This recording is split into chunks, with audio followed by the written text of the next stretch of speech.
Hello everyone, hope you're all doing well. Don't forget, if you like the video, click on like and subscribe and talk about it on chat lines or wherever it is your social media activities and help us to grow and help more people. I'll talk to you soon. Aman says, I went to a therapist who considered as best for she took my 1800 and wasted my time and money, tried to call me bisexual first. When she found I'm not, after interrogation, then she said, go to psychiatrist. Like she wasted my time and didn't even try to hear my problems and just talked randomly, not even talked anything of knowledgeful. My hopes from a therapist gone to too far low because she was from Good Institute of India. I feel like I should die rather than waiting for Libido and HOC to get away. No, you see, that's the problem. You think you need HOCD to go away as if it's some kind of an entity that could have any power beyond your permission. In other words, it can say what it says, but your problem is that you're accepting what it says as having more credibility or any credibility over your credibility. You think that it has a higher level of consciousness or intelligent brain, which it doesn't. It doesn't have any intelligence. Brain is not intelligent. Brain is a machine. It just does certain things, and then when it malfunctions, it throws out lots of garbage. And but you, having been duped to think brain is the smart part of us human beings, think what it says, it must have some kind of a meaning, rather than focusing on the malfunction and that you, and only you, are the judge of the quality and usefulness of all these utterings. That you roll with your vetoes and choices, which are based on your principles, core principles, your values, that you keep sacred in your gatekeeper, as Dr. Phillipson puts it, or your wise advocate, as Dr. Schwartz puts it, or super consciousness, as I put it. But either way, you are supposed to realize that you roll in life based on your awareness of your values, not by suggestion, thoughts, and ideas or images that the malfunctioning brain could produce. But instead, we've been duped to think the brain is the center for reasonability, logic, intellect. And so when it gets into glitches such as this, OCD and HOCD and the like, you get bamboozled. You think now you got to wait for it to decide to leave you, rather than understanding that it's malfunctioning and you need to help it to be retrained and rewired to function as it was designed to function for you, rather than believing the utterings and suggestions that it makes.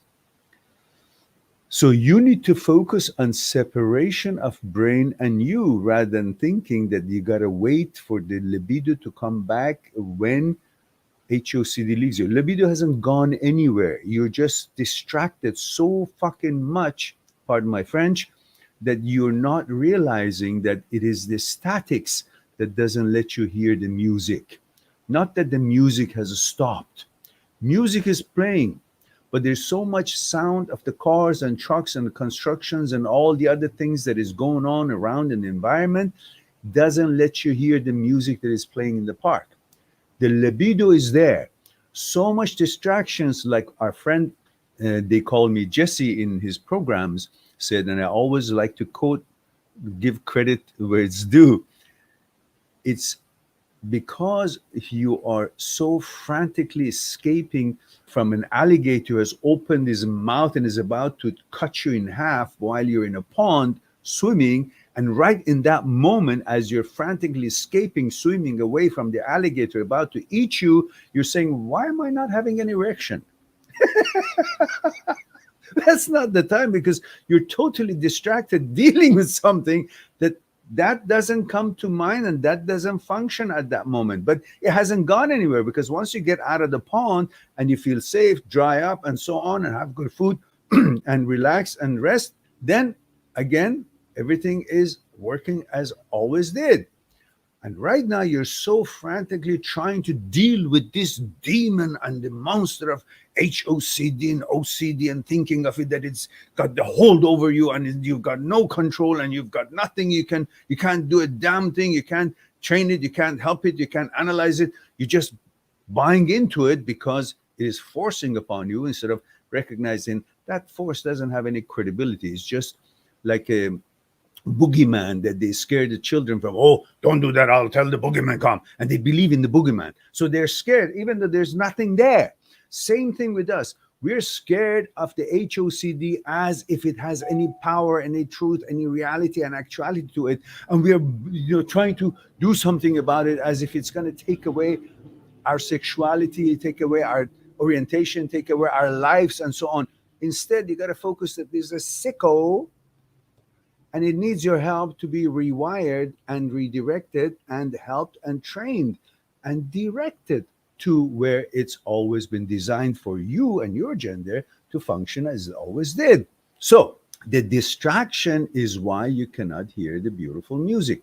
The distraction in your brain trying to believe all this bullshit and trying to make sense out of it, as there is no sense. There is no need for you to analyze or try to interpret any of this garbage that shows up, but instead you're busy doing that. So naturally you will lose the focus on what is natural for you, and then you don't get your attention or your libido, as you say, working out the way you expect it to work. But the fact that you're aware that is not as you prefer it to be, that already tells you that you are what you've always been and you like to be, and you've got nothing to do with all these suggestions that show up in your head or feelings or whatnot. Because if you were what the brain suggests, you wouldn't be aware, you wouldn't be talking, you wouldn't be even going to the psychologist, you wouldn't even notice that my libido is not there. Because the fact that you're aware of it tells you that there's a separation between you and what the brain suggests or makes you feel, or however it makes you react. The fact that you're aware of the contradiction between what the brain makes you feel or suggests, or images or thoughts that appear in your head, and what your preferences are, what you are all about. The awareness of this contradiction tells you that it's got nothing to do with the suggestions. You are not what the suggestions are. Otherwise, you wouldn't even notice it. Yeah?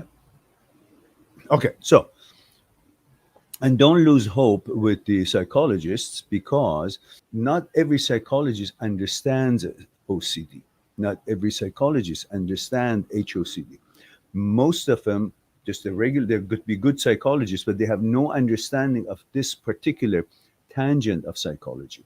There's so much research has gone into OCD and OCD subsets and so on, but you got to be specialist in that field, such as Dr. Jan Weiner, such as Dr. Schwartz, such as Dr. Philipson. These are people who are well known in their work, focusing, specializing on OCD and OCD subsets, including harm OCD, pedophile OCD, HOCD, sexual orientation OCD, and all these other subsets.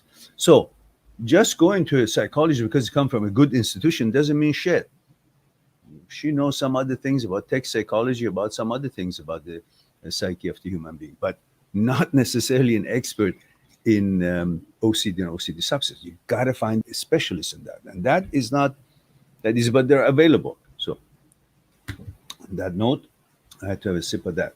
All right, let's go to subscribe on my channel, visit my channel, and go through the videos that you might be interested in. Mind@seekstruth.com is making it one step away to talk to me one-on-one on Skype and discuss what's concerning you.